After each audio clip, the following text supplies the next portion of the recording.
سلام خوشگله. علیک سلام. امرتون. مزاحمم یا مراهم؟ جفتش. حرفتو بزن. بگذریم. حیف نیست خانم خوشگلی مثل شما شمارش تو این گوشی نباشه؟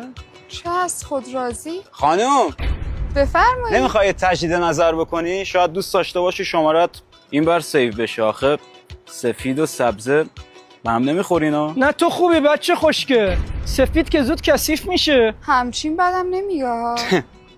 پوست سفیده که راحت میشه سبزه کرد. اون سبزه است که هیچ وقت سفید نمیشه. مگه نه؟ اینم حرفیه ها. نه آمو، همه میرن سولار آفتاب میگیرن که پوستشون بشه این. من والا کسی رو ندیدم پول بده سفید شه. نه آمو، عجب دیسی کرد. حساب شد. خیلی هم چیز خوبی نیست ها. میدونین چرا تته نداری رو پوستت؟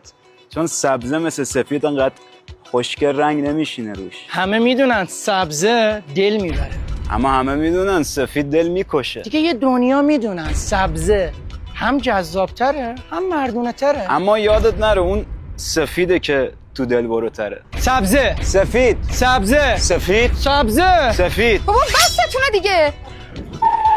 سلام عشقم. وای عشق من اومد. بشین بریم. عشقم اینم کادو امروز آیفون 16. ببین دیگه کوچولوها سبز و سفید مهم نیست، الان دیگه نون تو شوگرددیه. بریم عشقم. بریم. چرا این چیز سر جای خودش نیست؟